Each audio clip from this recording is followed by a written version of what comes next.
great pleasure to welcome you here to the Swedish Institute for International Affairs and during this afternoon. The Internet is the clearest illustration of the global world that we live in today. It has rapidly become one of the most important ways of communication between people, both in their private life but also in the public sphere. The importance of the Internet as a communication facilitator was not least shown in this year's dramatic developments in the Arab world, where Facebook, YouTube, and Twitter were used to mobilize people, as well as to live stream and report political developments as they happened. Freedom of expression, including on the Internet, is one of the fundamental building blocks of democracy. At the same time, we have also had to learn about the challenges facing us and our societies, given the possibilities at hand. It can be challenges with regard to personal issues, such as privacy, but it can also be other types of challenges, sometimes directly threatening security of states. The growing number of attacks on cyber networks is something that the US administration is calling one of the most serious economic and national security threats that the United States is facing. Discussing the issue of cybersecurity in a new era, we have this afternoon the great pleasure and honor to welcome the United States Homeland Security Secretary, Ms. Anna Napolitano. Ms. Napolitano has held the office of Homeland Security Secretary since 2009. Prior to this, Ms. Napolitano was the governor of Arizona from 2003 to 2009. Between 1999 and 2002, she served as the Attorney General of Arizona. Madam Secretary, you have the floor. Welcome.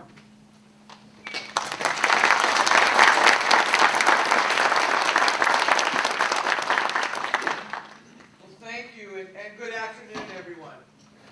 It's a pleasure to be here with you and to thank the Swedish Institute for International Affairs for inviting me to address this prestigious forum. I'm in Sweden today to meet with a number of my counterparts, some of whom are in the audience today, and I appreciate you spending some more time with me. My goal and our goal today and in the future is to identify ways that the United States, Sweden, and our partners across the globe can continue to work together more closely to address shared threats to our countries and to our citizens. And this includes addressing threats from terrorists, from criminal organizations, and indeed from natural disasters, as well as emergent threats, like threats to cyberspace and shared cyber systems and networks, which are the focus of my remarks here this afternoon. Now, with respect to Sweden, the United States and the Department of Homeland Security in particular are pleased to have a very strong partnership with Sweden, not just with respect to cybersecurity, but across many important areas. We have, for example, worked closely to improve aviation security following the December 2009 attack attempted aboard a United States commercial aircraft, and as well as the air cargo threat emanating from Yemen involving explosives shipped in computer toner cartridges last October. These efforts culminated last year with the adoption by 190 countries, including Sweden and the United States, of a historic declaration on aviation security at the ICAO Triennial Assembly, laying a new foundation for a truly global aviation security system. We also have been working closely with Sweden and our other EU partners on a global supply chain security initiative to protect the vast amounts of goods and commerce that move across the world every day and that drive our global economy. In June of this year, the US and the EU signed a joint statement on supply chain security expressing our commitment to enhancing the protection of our global systems of trade and of commerce. As part of this effort, the World Customs Organization also launched Project Global Shield, an initiative Sweden also joined, to protect the supply chain by preventing the illegal theft or diversion of precursor chemicals used to make improvised explosive devices. And through the Department of Homeland Security Science and Technology Directorate, we have signed a formal agreement with Sweden to collaborate on joint technology research and development projects, such as measures to protect infrastructure control systems, including cyber infrastructure control systems. Now, like the United States, Sweden is at the forefront of innovative technological changes and has the capacity to develop solutions for homeland security collectively with the United States. So we are very pleased to be working together in this area. In today's world, we know the very nature of travel, trade, and commerce means that one vulnerability or gap anywhere has the ability to affect economic activity thousands of miles away. And that means our security must be a shared responsibility among governments, with the private sector, and with individuals and communities. Now, nowhere is the need for partnerships greater than in the area of cybersecurity. 10 years ago, when the United States was attacked on 9/11, we were still a few ways away from the start of the Web 2.0, and social media was a world away as well. So in a very short amount of time, our societies have grown dependent on digital networks and on their ability to work reliably and securely. Without a secure cyberspace, many aspects of modern life, our economies, our healthcare systems, our transportation and communication networks, just to name a few, would grind to a complete halt. But cyberspace is not without risk. In fact, one leading United States cybersecurity firm recently reported a 93% increase in cyber attacks in 2010 when compared to the year before. Cyber threats encompass a broad range of activity, from denial of service attacks to attempts to steal intellectual property to intrusions against government networks and systems that control critical infrastructure. We also face a range of cyber crime, including the exploitation of children online, as well as identity theft and banking and financial fraud. That's why this past April, I was in Budapest for the European Cybercrime Forum to discuss the DHS's close partnership with the Department of Justice and the EU on initiatives to combat cybercrime under the auspices of the US-EU Working Group on Cybersecurity and Cybercrime. And at the Department of Homeland Security, this includes, with respect to the United States Immigration and Customs Enforcement Cybercrime Center, and a bringing together of U.S. and international law enforcement fighting crime on the net, including child pornography and exploitation. The United States Secret Service, also part of the Department of Homeland Security, has an electronic crimes task force to create a framework for international law enforcement to share expertise and resources to combat electronic crimes such as identity theft, network intrusions, and a range of financial crimes. And while we may not be able to eliminate these risks entirely, we can increase the safety and security of cyberspace. And we have two specific roles at DHS in respect to this. The first is protecting federal civilian government agencies. That is, whereas our Department of Defense has responsibility for the .mil networks, the Department of Homeland Security has responsibility for the .gov networks. And our second major responsibility is leading the protection of critical infrastructure held by the private sector and their connection to cyberspace. So the Department of Homeland Security has the .gov networks, and we have the relationships with the .org networks as well. Our efforts require a full range of partners, including government agencies in the United States, the private sector, indeed in individual individual users of the internet, and of course, international partners like here in Sweden.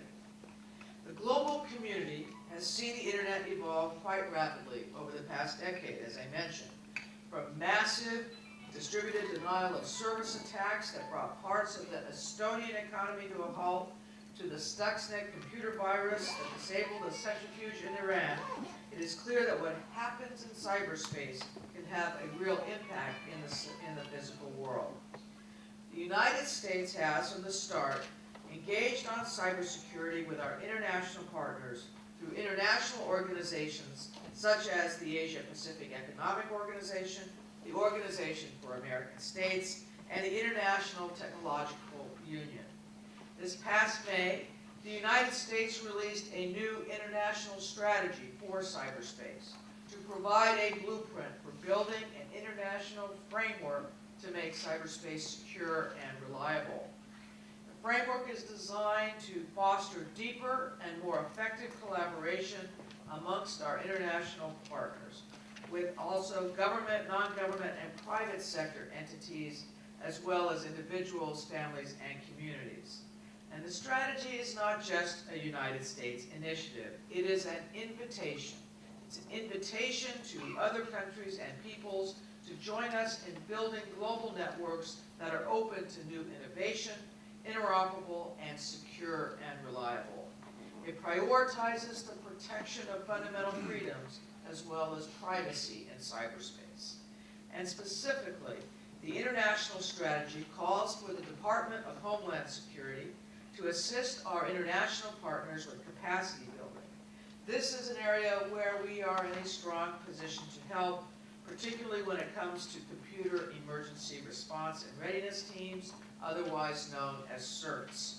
The United States CERT, for example, has helped manage cyber risk by coordinating and sharing cyber information with partners on vulnerabilities, on alerts and warnings, and strategies to mitigate known cyber threats.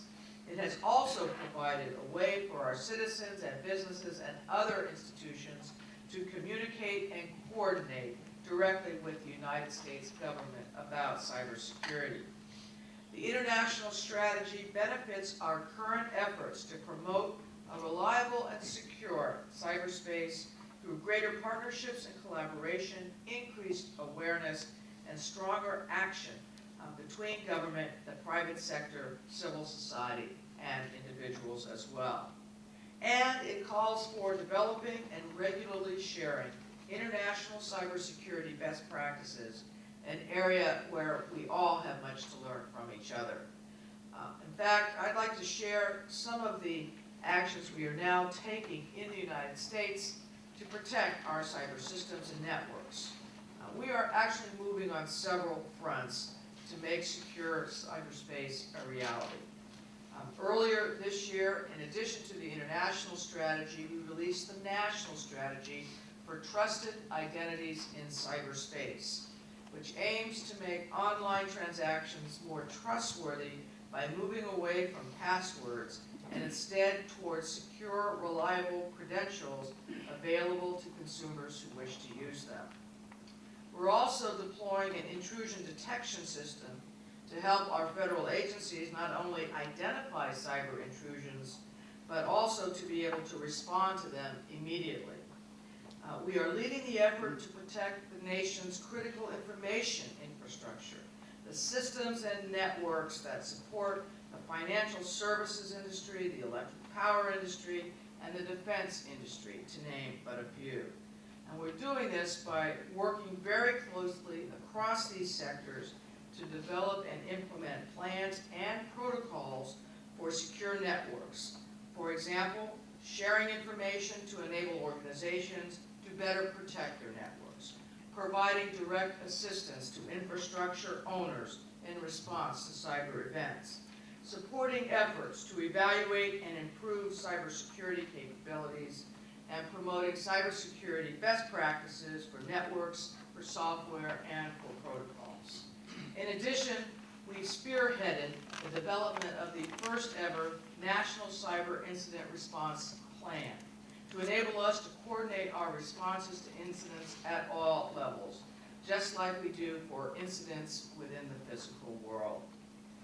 This plan was tested for the first time this year during our Cyberstorm 3 exercise, and will be tested again next year in Cyberstorm 4. The exercise simulated a large-scale cyber attack on critical infrastructure across the United States and helped us examine our cyber preparedness and response capabilities. We had 12 international partners participating in Cyberstorm 3, including Sweden. And as I mentioned earlier, we have a standing US-EU working group on cybersecurity and cybercrime, focusing on managing cyber incidents, enhancing public-private partnerships, raising awareness about cyber threats, and combating cybercrime. On November 3rd of this year, we held the first ever joint transatlantic tabletop exercise with our EU counterparts to evaluate joint response to cyber incidents and examine ways to enhance international collaboration. Again, among the EU member states that were involved, Sweden was one of the most active participants. We've been working bilaterally with Sweden on initiatives to include arrangements on cybersecurity research collaboration, information sharing, and operations coordination. And in addition to these efforts, we are focused at the Department of Homeland Security in the United States on building a world-class cybersecurity team of professionals, computer engineers, scientists, analysts, to secure our nation's digital assets and the critical infrastructure today and tomorrow. And finally, we have been reiterating a call to action in which all sectors of society must play a part. For example, the public itself must make basic cybersecurity practices as reflexive as putting on a seatbelt. To increase public awareness, in October we have declared it to be National Cybersecurity Month. We also sponsor, in connection with this, something called the Stop, Think, Connect campaign to promote safe cybersecurity practices for individuals and businesses. And by the way, Stop, Think, Connect is a great campaign to educate young people about their roles and responsibility whenever they go online. And we ask that the academic community, through educators of small children to older children, make sure that we teach safety in cyberspace as well as the values of innovation and critical thinking that being on the internet entails. We continue to need a broad public conversation about shared responsibility in cyberspace. This dialogue must consider the future of cyberspace and the role of government in shaping, safeguarding, protecting, and preserving rights and freedoms there. Responsibility for cybersecurity begins with each individual user and extends out to every business, school, civic, private enterprise, or government agency. We believe in the vision, indeed in the imperative of an open internet. Yet it cannot be an internet that is open if it is not secure, and we most assuredly do not want an internet that is secure but not open. So security and openness must go together. These are the efforts we hope to pursue with collaboration. These are the efforts we hope to achieve with the benefit of partnerships like those we have here with Sweden. I'd like to thank you for your interest in this topic. I look forward to the discussion this afternoon. Thank you very much.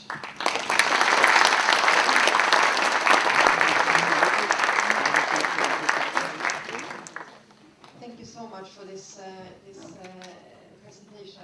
Very interesting. I would like to ask you, in your presentation, you're focusing on the issues of protection, of cybersecurity and cooperation. Is there something that you can say about what kind of potential threats that you see, and from what kind of groups? Is it states? Is it groups? Is it individuals? What kind of threats do you see out there? I think the kinds of threats we have seen run the gamut. We have seen denial of service attacks. We have seen efforts to interfere in things like the stock exchange, efforts to interfere in things like our financial institutions by theft of private financial information. We have seen attempts to get control over control systems themselves. We have seen I call them basic crimes because they were the first crimes we saw on the internet, which was identity theft over the internet or facilitated by the internet. But we've seen those kinds of crimes grow by leaps and bounds. We have seen intrusion into government networks, including very secure government networks, and we've seen the theft of a lot of intellectual property, both of a classified and a non-classified nature. With respect to attribution, for the most part, we have not ascribed these efforts to state actors per se, but to individual actors within states, some of whom we believe are acting with the quiet acquiescence of states. But we believe that it's not too large a leap to believe that state actors themselves will ultimately move into cyberspace. And of course, at that point, the historic laws of war may not pertain because cyberspace is such a much more amorphous area in which to operate. You're also talking about the cooperation with the European Union and in particular with Sweden. But from your perspective, there are of course many similarities. But from your perspective, are there any differences in views between the United States and the EU, or maybe even with Sweden in particular? None. Actually, I think that to the extent there are differences, they are of degree, not of kind. I do believe that we are all struggling with the proper balance between security and privacy, between security and private sector or market reliance. I'll give you an example. Right now, the Congress of the United States is considering legislation to affirm the division of responsibility between the Department of Homeland Security and the Department of Defense, who has what. And one of the issues is the degree to which private industry should be required to provide information about intrusions and to do so on a real-time basis. There can, at times, be reticence by private institutions to do that out of the fear that it will cost them a competitive advantage. And so the debate is, should they be required to do so, or should they be given a positive incentive to do so, or should we rely on the market to suggest that it will be in their ultimate best interest to do so, and therefore they will do it of their own accord.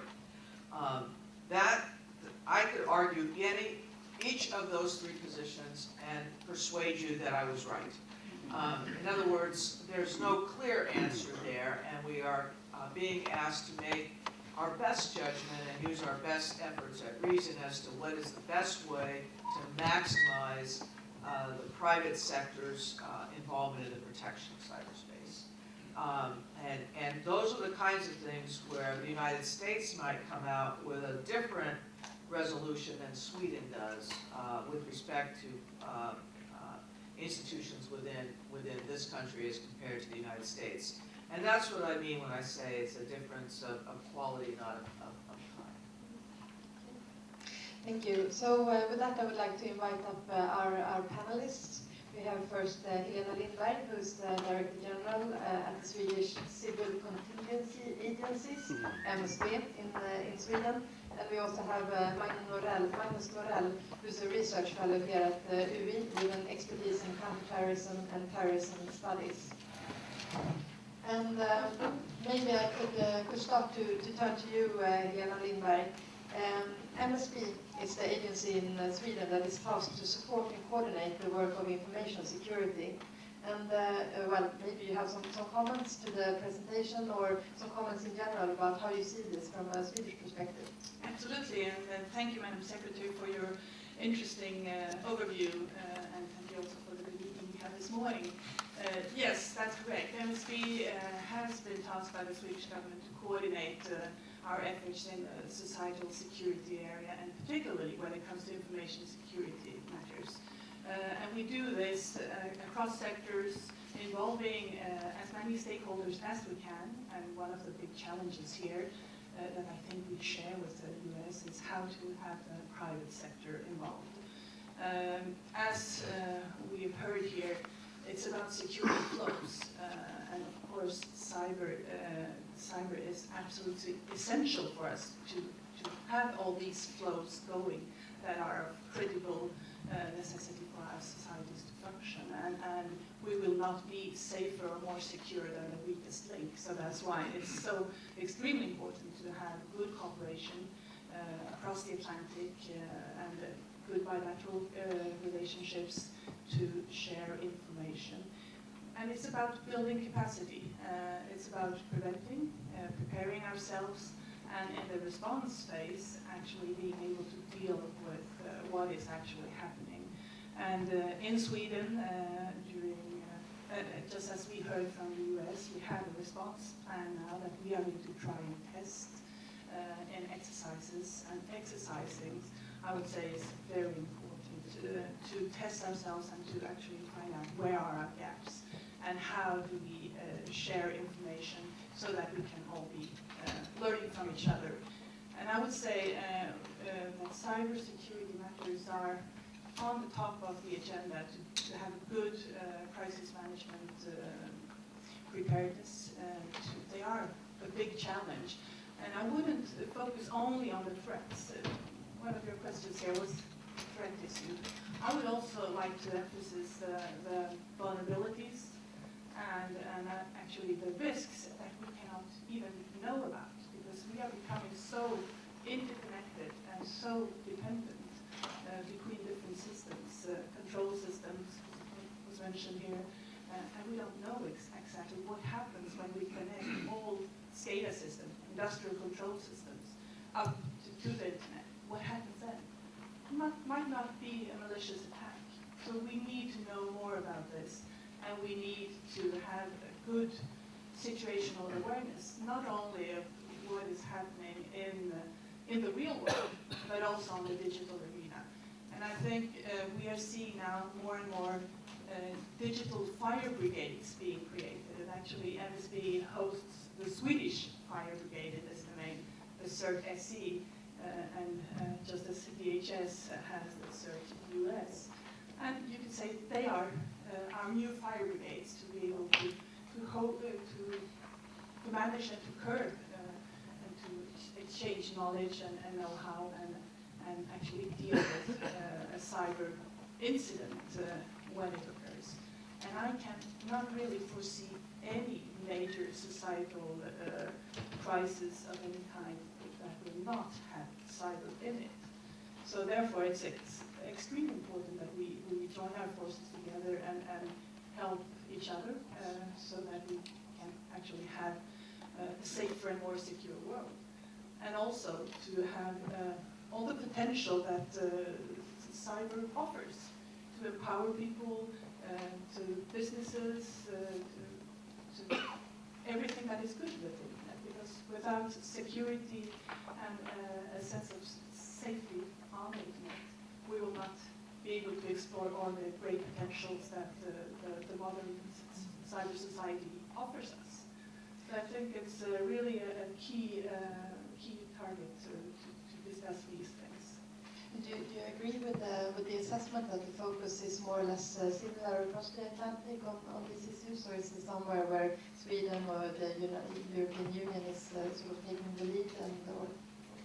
I would say we operate on different scales. Everything in Sweden is, of course, a lot smaller, but we share the same values, the principles of open democratic societies, and also the responsibility that we have as government agencies to provide safety and security to our citizens.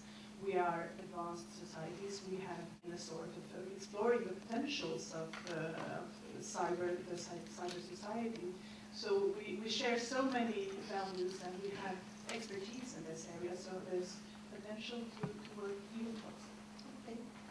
Thank you so much. And Magnus, listening to the presentation, or in general, do you have any comments from your horizon? What are the most important issues here to your in your assessment?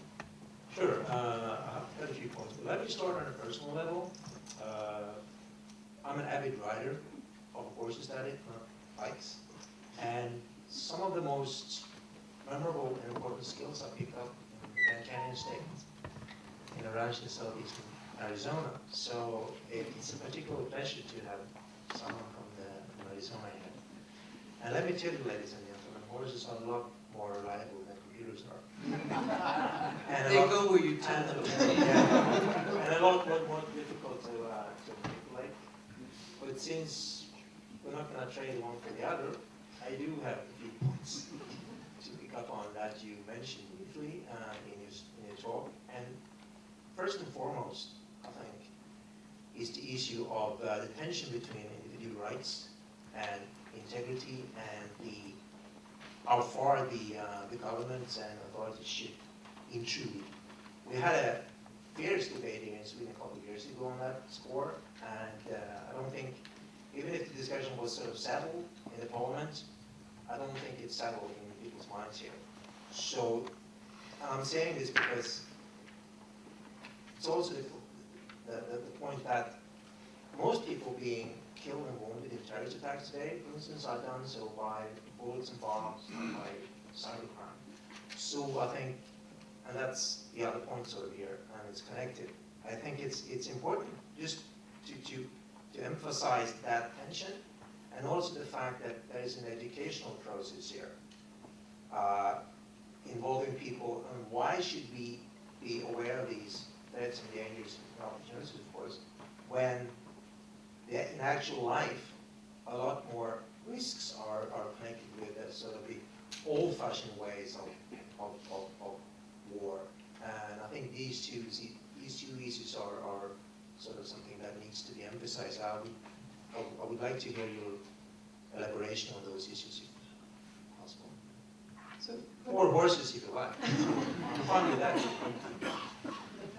I would just say that in this global world of ours, I was just a few weeks ago on the border between Arizona and Mexico riding a horse. So there it is. I think that the way you posited individual rights versus government intrusion is an interesting way to put it. I think what I had said was rights and security.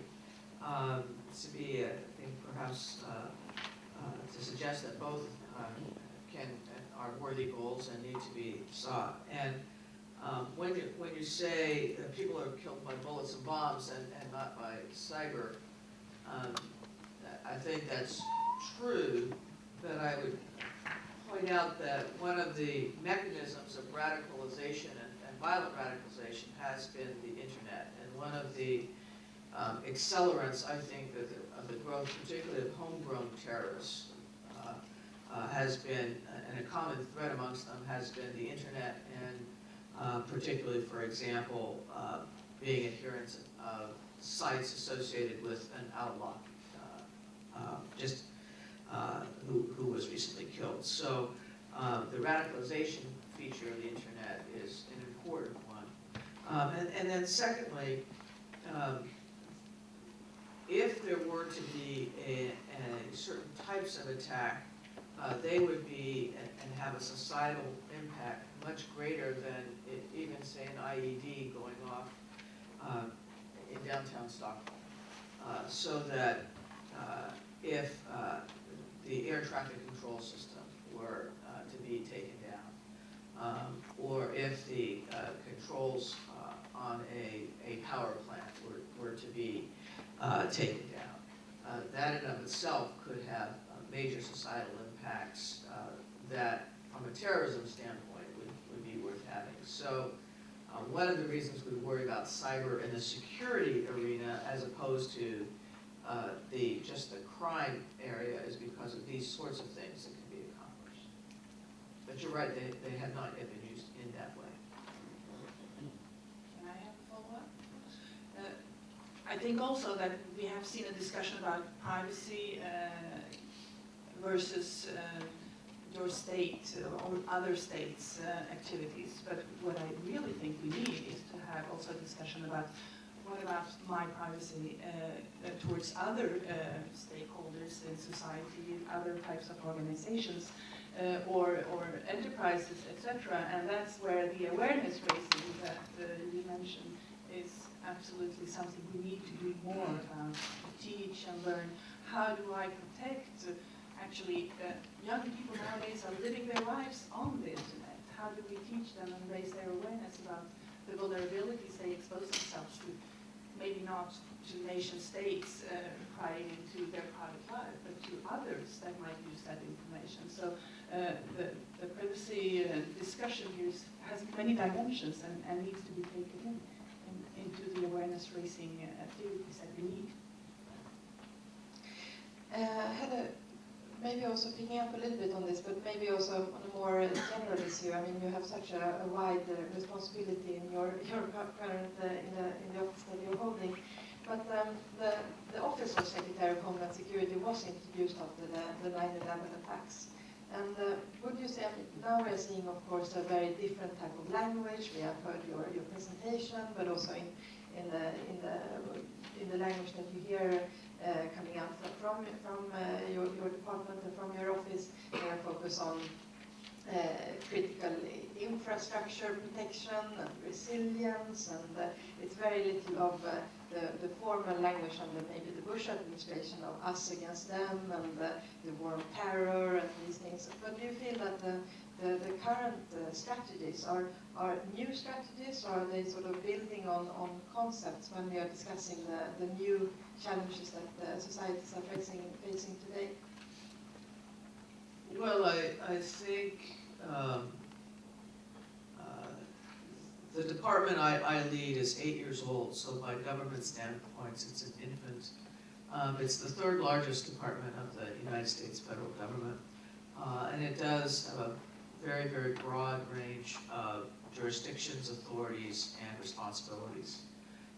Probably the broadest of any department, except perhaps the Department of Defense. So we have a big footprint, so to speak. I think in many respects there are changes, but there are often changes in emphasis, not a total revolutionary change in that respect. In respect to the day-to-day work of the department, it's hard to say how, for example, protection in the cyber world differs markedly between a Democrat or a Republican. The idea is to protect people, to provide security, and you do what is necessary. But there can be differences in terms of balance, and also difference in terms of what you perceive as the actual risks that are there. The other thing I would say is that we have matured very rapidly as a department, and I think the world has matured rapidly in terms of its appreciation of what terrorism is and what it is not, what's a real risk versus one that is merely speculative, what is the value of information sharing versus what is information sharing just for information sharing's sake, and also what the community of nations, the value of working across the community of nations really to maximize our ability to minimize risk. We will never not live with terrorism. I think that's part of the environmental DNA now.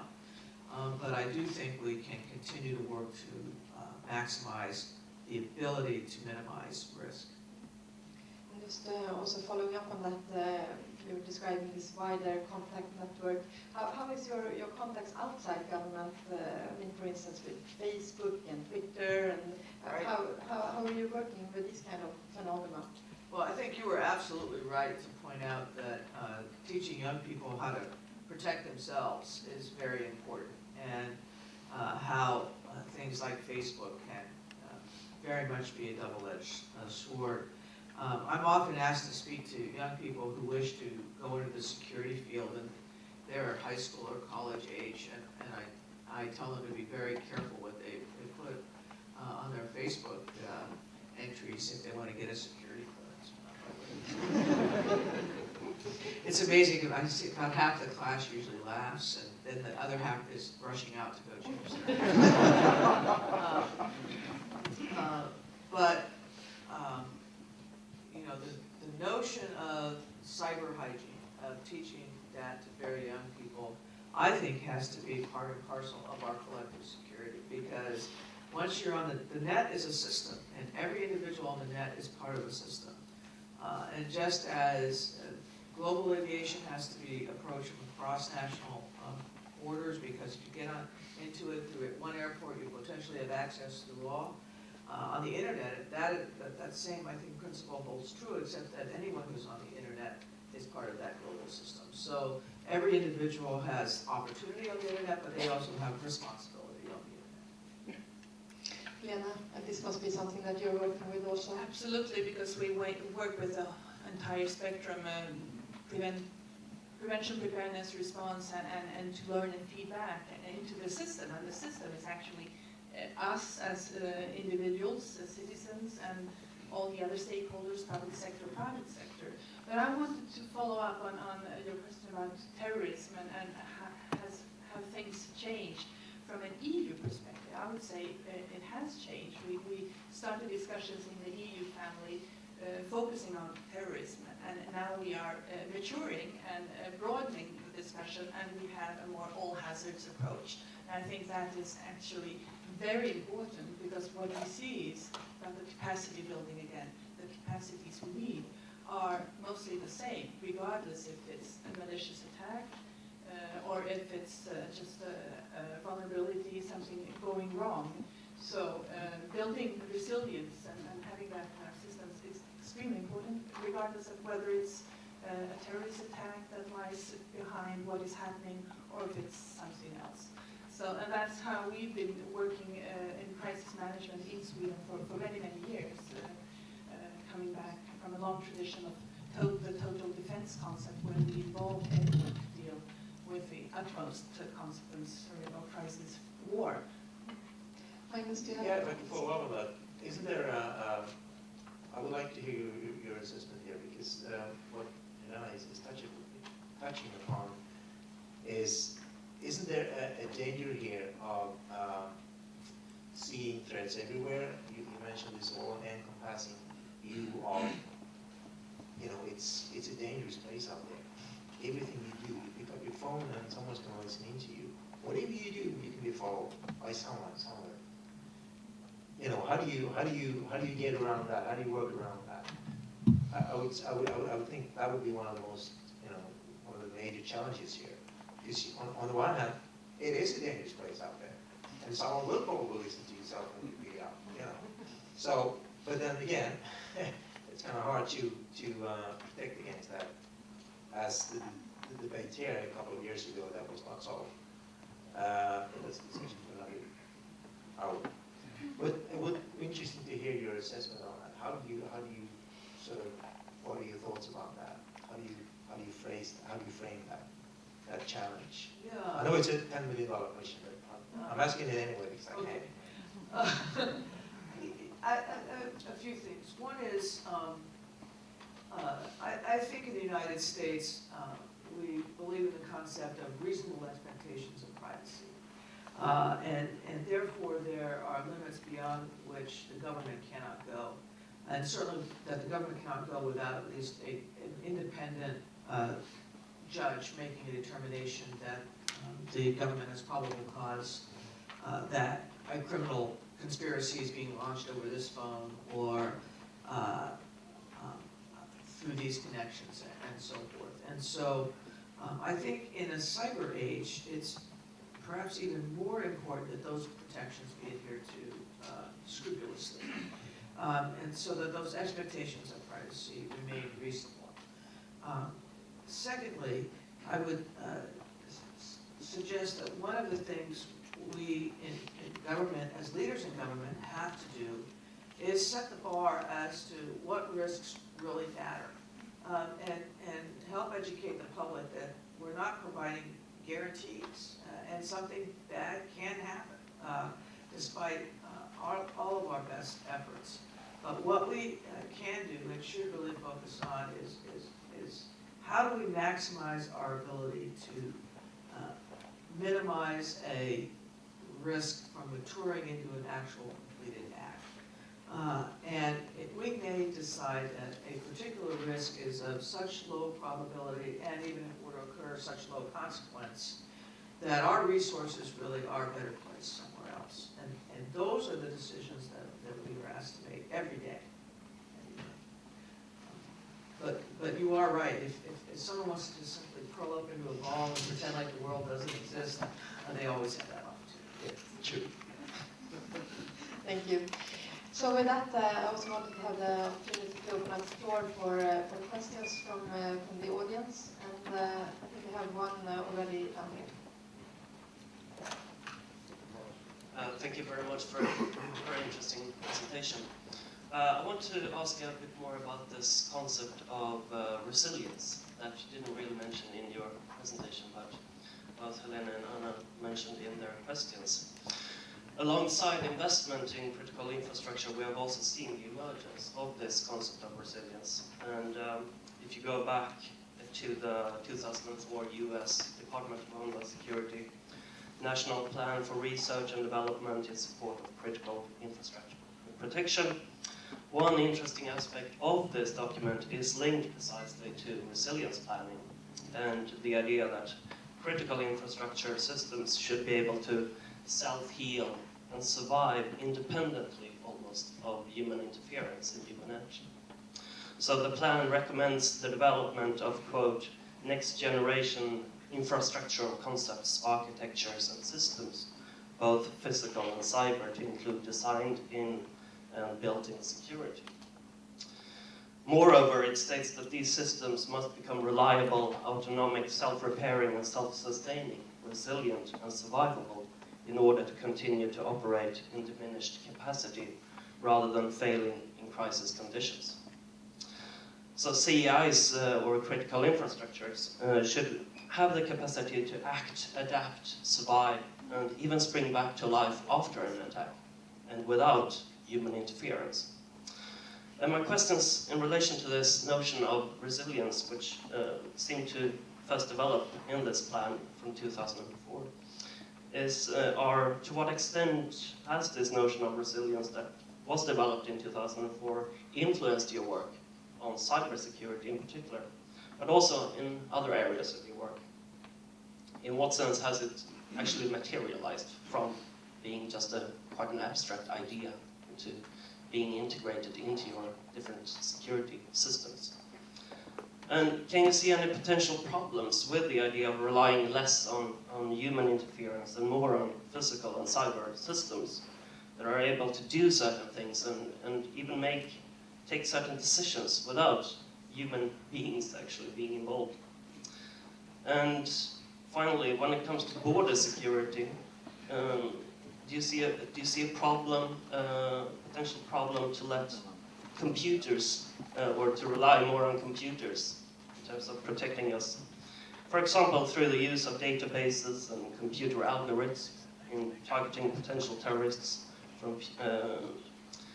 Is it safer to rely on those kind of systems rather than relying on more traditional forms of border security and intelligence work? Thank you very much. Well, I don't think we should anticipate that computers will render the human being obsolete. There will always need to be the exercise of judgment and balance and the deployment of the human act of reason to a particular decision. However, computers can, for example, when we talk about resilience, we can ask in in the cyber world that systems be created and deployed that not only detect an intrusion, but immediately act to stop the intrusion and to repair the vehicle by which the intrusion was committed, or the gap through which it came. And to do that automatically and systemically. I think that's not too much to ask in the cyber world, and to ask cyber experts to really think about that in terms of resilience. In terms of other deployments of the concept of resilience, we see it a lot in architecture and in materials. Certain designs, for example, are better able to withstand weather events than others. Certain materials are better able to absorb an explosive detonation without effect. So that is an area where the direct application of resilience to materials, science, and architectural practice has application. And then at the border, I've lived almost my whole life in a border state, Arizona or New Mexico. And what I would suggest there it is that what you need are databases that are linked, search engines that are efficient, facial recognition software that is better and cheaper, and other things of that sort, but you will still, in the end, require the presence and knowledge of a human being for the systems to maximize their effectiveness. Thank you, Mikael Holmström, Swedish newspaper, Svenska Dagbladet. Madam Secretary, you mentioned that you made a comparison between the old threats and the new threats, and you mentioned bomb and ID bomb in Stockholm City. Actually, that happened 1 year ago, last Christmas, and to us that was a new threat, came quite unexpectedly. And from your experience and with your responsibilities, what are the lessons we could learn from this bomb explosion? This was also the first suicide bomber in the Nordic country. Yeah, I think it was a known threat. I think what was not appreciated was that the threat could materialize anywhere, including in Nordic countries, including in Sweden. And I think what we share, and what a lot of my discussions today are about, is how best we detect or prevent such a bomber from being successful, and also already thinking through and exercising what would happen if such an attack were successful. Would our first responders be properly equipped and trained? Would we have enough law enforcement personnel, medical personnel to handle such an attack? What if he weren't exploding an explosive device, but he was distributing ricin, for example, or another kind of poison, or he was attempting another type of suicide attack? Have we thought through what that means, and whether we have the ability to respond effectively? Do we have resilience, to use another word? So I think those are the things that the United States and the EU countries are in constant discussion about. I had a question there.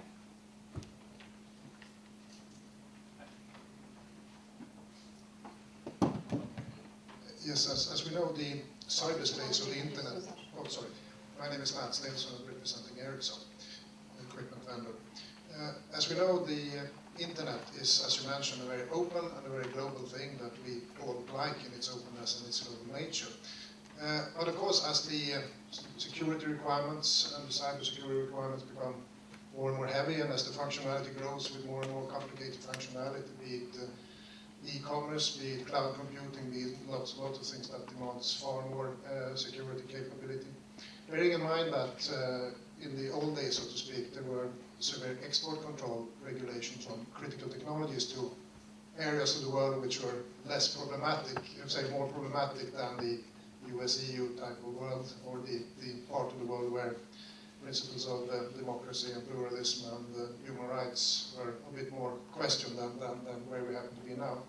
So is it your policy, or do you envisage that the cyberspace will be unfragmented? Can we sustain a safe and solid cyberspace globally and openly through all regions of the world? Or would you expect that we somehow need to, say, restrict certain of the entry points or certain of the functionalities of the internet to certain more problematic areas? Thank you. Well, that's an easy question to answer. I think under existing U.S. law, there are already limitations in terms of some of the aspects of hardware and software that can be exported, right? And I don't see that changing. But that is different than saying that there should be limitations to try to restrict access to the internet. And the reason I think the latter will not be effective is because the internet is so ubiquitous. And it's so very, for anyone who has malintent, it really is not difficult to get on. So what we're trying to do is say people should help protect themselves when they're on. They should stop and think before they connect, by way of example. That those who in the private sector who operate critical infrastructure have responsibilities that go along with that they should embrace and participate in. And that government has a very difficult role here because it has to, in a way, help maximize the ability to minimize risk, but at the same time do so in an environment which should remain open. Thank you very much. And actually, this is what we have time for today. I think that this afternoon has made it more clear than ever that there are enormous possibilities, but also enormous challenges ahead, and that the only way of facing them will be that we face them together. So with this, I would just like to thank you so much for giving us the time and being here. And also thank the panelists and thank all the audience. Thank you all very much. And if I could just ask you to remain seated for a few seconds while I escort Madam Secretary out, I would very much appreciate it. Thank you so much for coming.